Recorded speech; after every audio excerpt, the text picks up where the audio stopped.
Yang paling tinggi namanya zakat. Di bawah zakat namanya infak. Di bawah infak namanya sodakoh.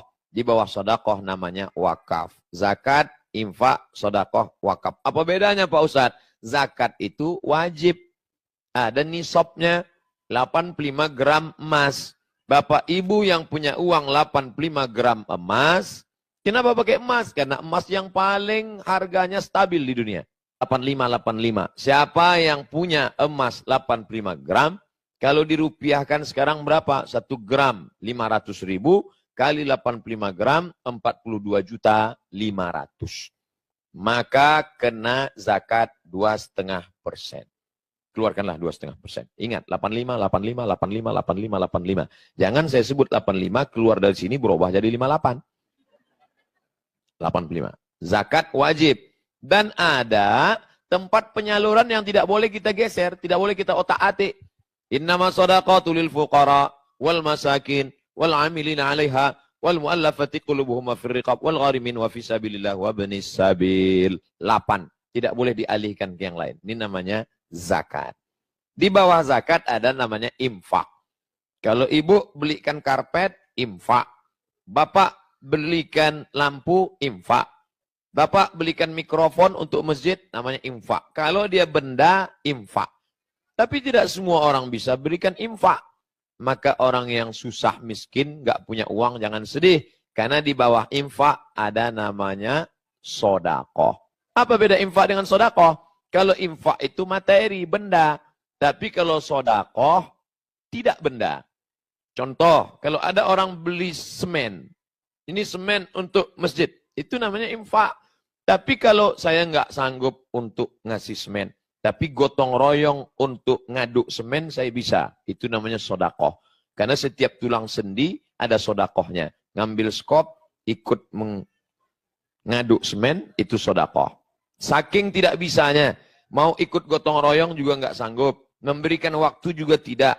Maka sodakoh yang paling ringan, tabassumika fi wajhi akhika sodakoh. Senyummu ke wajah saudaramu, sodakoh. Makanya kotak itu yang paling tepat namanya kotak infak. Jangan kotak sodakoh.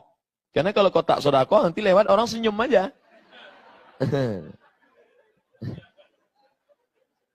Ini yang paling tepat itu kotaknya kotak infak. Itu yang paling tepat. Wa anfiqu min thayyibati ma kasabtum. Infakkanlah yang baik-baik dari hasil usahamu, uangmu, duitmu. Infak, sedekah. Paling tinggi zakat, di bawah zakat infak, di bawah infak sedekah. Wakaf, wakaf ini lebih khusus lagi. Wakaf itu harus ada 4 unsur. Yang pertama wakif, orang yang berwakaf. Yang kedua orang yang menerima wakaf. Yang ketiga benda yang diwakafkan. Yang keempat ada ijab, ada qabul. Aku wakafkan tanah ini 1 meter untuk Masjid Baitul Ma'mur tunai. Aku terima, sah.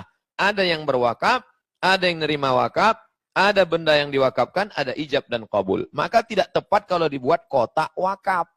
Karena kita tidak pernah akad dengan kotak. Aku wakafkan ini, kotaknya menjawab, aku terima. Nah, ini pilihan kata-kata. Jadi kata itu tidak ada sinonim. Kata itu ada penuh penjelasan detailnya. Zakat, wakaf, infak, sedekah. Kalau wasiat gimana Pak Ustadz? Wasiat temannya hibah. Kalau diberikan saat hidup, namanya hibah. Tapi kalau wasiat, nunggu mati. Makanya Bapak pengurus Masjid Baitul Ma'mur, kalau ada nanti jamaah. Pak pengurus Baitul Ma'mur, iya itu ruko saya, itu saya wasiatkan untuk Baitul Ma'mur. Jangan senang dulu. Karena dia berpindah setelah mati. Setelah dia wasiat 3 tahun, nggak mati-mati. Akhirnya pengurus, gimana Pak yang itu ruko kemarin? Udah bisa kita ambil. Masih belum mati juga Pak Ustadz. Beda dengan hibah. Kalau hibah begitu dia berikan, langsung berpindah. Ini saya berikan untuk masjid. Langsung urus surat menyuratnya, pindah langsung. Tapi kalau wasiat, maka yang disebut dengan wasiat itu adalah materi, benda. Jadi kalau ada nanti orang, nak kalau aku mati, meninggal, tolong antarkan kuburku ke tempat aku lahir dulu. makamkan di tepi sungai, di bawah pohon bambu, angin sepoi-sepoi. Itu bukan wasiat. Jadi nggak perlu dilaksanakan. Katanya wasiat harus dilaksanakan. Kalau tidak nanti akan menjadi. Itu wasiat harta. Adapun wasiat yang tidak harta, ada kalanya malah haram. Salah seorang jamaah meninggal di satu kota. Lalu kemudian dia wasiat minta dimakamkan di kota lain. Saya sudah hitung. Dari kota ini 7 jam ke ibu kota provinsi. Dari ibu kota provinsi ke kampung halamannya 4 jam. 7 tambah 4, 11 jam. Sementara ini mayat akan busuk. Dia nelpon saya, Ustaz Somad. Ya, ini almarhum berpesan katanya jenazahnya wasiatnya pulang ke kampung halaman.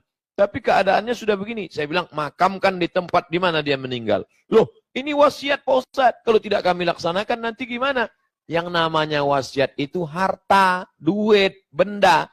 Adapun pesan seperti ini ada kalanya malah haram. Karena menimbulkan mudarat. Nanti kalau hantunya gentayangan Pak Ustadz, makanya jangan terlalu banyak nonton film